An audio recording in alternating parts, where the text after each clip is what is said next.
Come now, and let us reason together, saith the Lord. Though your sins be as scarlet, they shall be as white as snow. Though they be red like crimson, they shall be as wool. If ye be willing and obedient, ye shall eat the good of the land. But if ye refuse and rebel, ye shall be devoured with the sword. For the mouth of the Lord hath spoken it. That's in Isaiah, the first chapter. I like the way that it starts. Come now and let us reason together. I always remember that line, but I don't always remember the entire context. But it needs reading well. Taking verses out of the Bible is a dangerous pastime, I think, for obvious reasons, I suppose.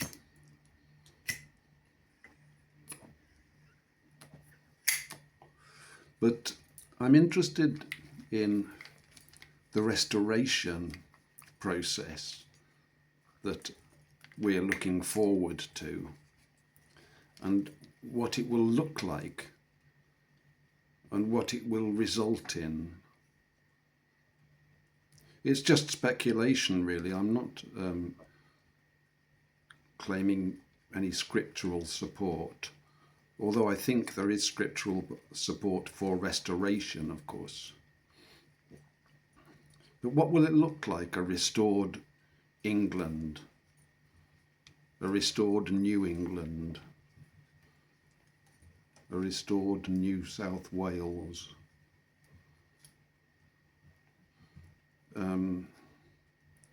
What will the place be like? Will we find ourselves in a sort of a destroyed, post-apocalyptic world of broken concrete and gaping holes and everything, the way that it's sometimes shown in the films, and then have to roll up our sleeves and start clearing the debris and restoring it by the sweat of our brow? Will it be like that? And then how will we proceed in the restoration process if it's anything like that? Are we going to reconnect the generators and get the electricity running and re-establish the internet? Or are we going to just assemble in the gates as we once did and speak face to face with the men of my age and older? That the women would probably meet at the well.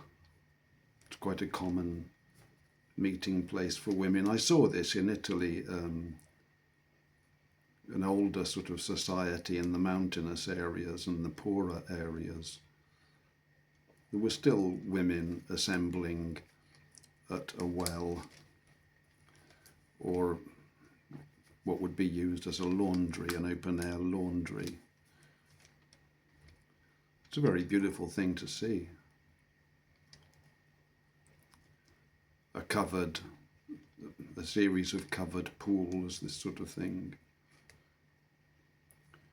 with concrete surfaces on which to scrub clothes, using potash perhaps even, rather than dash. Is that the society that will be restored, or that we would want to restore? Or do we want a society where there are MX5s and motorways and digital entertainment. I don't know. I'm not sure. You know, the industrial process has its benefits, but it seems to me that it would benefit from being more localized. The whole global issue just becomes tiresome. We want to work for the local area and the local people. I've never been fond of global matters. Of course, it's a misuse of the word globe by the people that profess to be globalists. They used to be called globulists, the ones that believed in a ball earth. And now they call themselves globalists, and they use the word global all the time. And I was wrong about this because I was critical of the Italian Diodati Bible, which says, "He who sitteth above the circle of the earth," and in the Italian it says, "He who sitteth above the globe of the earth," misleading many, I think, Italian Bible believers into thinking that there was biblical support for a ball earth. But it was explained to me by some fellow on YouTube who did a very interesting presentation and scholarly, and showing and explaining that the word globe was used to define the firmament. That was the common, or the equivalent word, I guess, in Latin. That was the common understanding, that the globe was the firmament, before they decided to make it an all-encompassing ball and mesmerize the people that they live on, you know, in such a ridiculous conceit. How people can believe that stuff, I just don't know. That you're living on a spinning ball, flying in space. It's kind of childish, I think. You know, it's the sort of thing that a child could be convinced of, and in fact, that's how it was done, isn't it? It was fed into the unconscious in childhood, through childhood. The older generations were less convinced. My father's generation was less convinced. And certainly my grandfather's generation, I think, would not have been at all convinced by any such fairy stories, but gradually it's become very widespread to believe those unusual and impossible things. As Alice said, I can believe up to 5 impossible things before breakfast. That's what they have us believing, and meanwhile, of course, they mock. So I don't know, you know, whether anybody has any idea. I sometimes think that restoration could even be sort of self-occurring. So we might just suddenly find ourselves in a new reality, like a new earth. Because otherwise, something like motorways, for example, I'm not a huge fan of motorways. I think they carve up the countryside, and we don't really need to have hundreds of thousands of people racing up and down the country. It's unprofitable. It's noisy for people who live nearby. It's potentially dangerous, all those things. But imagine having to restore, you know, to remove the motorway system. That would be a huge amount of work to return those places into greenfield sites, or into smaller roads, perhaps, better suited to serving local communities, which is not to say that somebody can't travel from one end of the country to the other if they so choose. But in the renewed earth, I think we will be far fewer,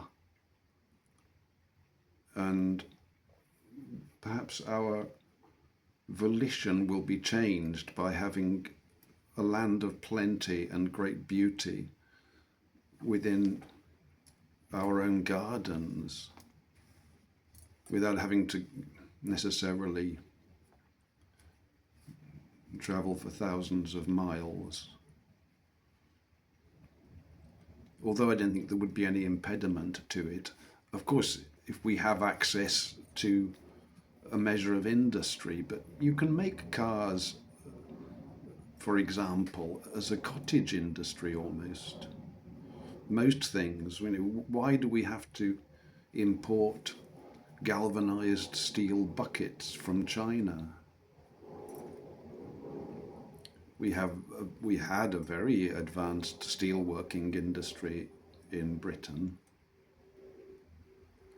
and then it became associated with hellish conditions because it became, I suppose, it outgrew itself, and shareholders came in and the whole wicked money system, and every industrial concern had to be constantly growing or it was bankrupt to keep pace with the inflation, with the theft of taxation.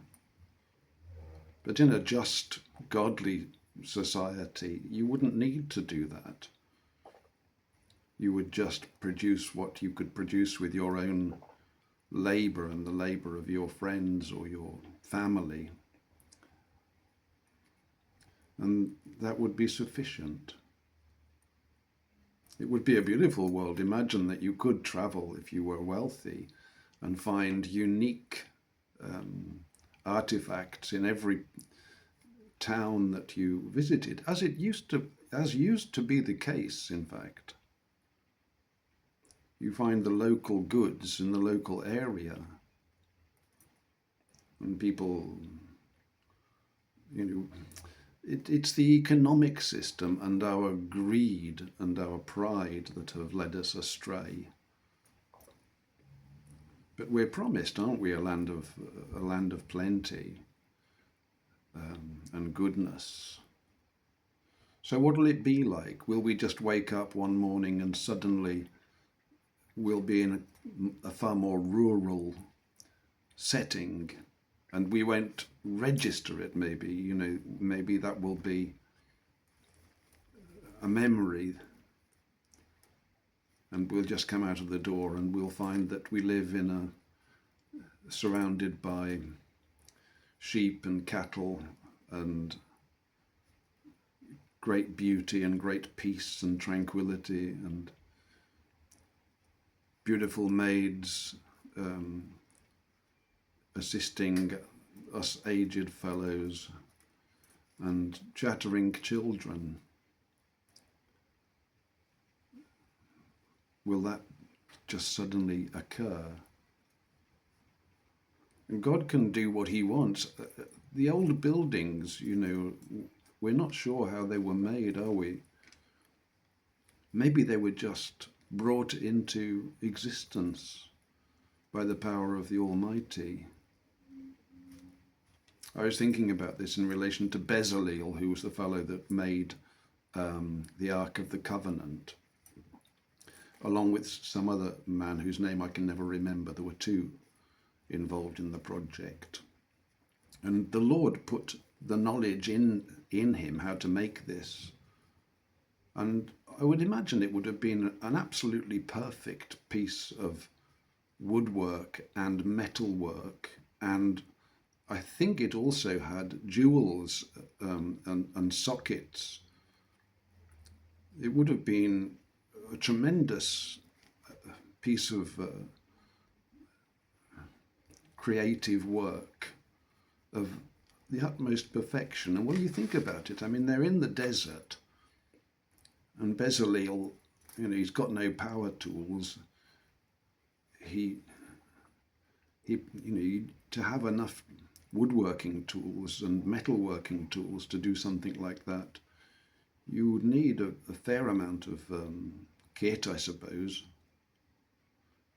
and you would need a fair amount of time. So when the Lord is on your side, it seems you can just, these things flow from the fingers, perhaps. Whether they can just come into existence or not. I mean, we don't really understand the passage of time, do we?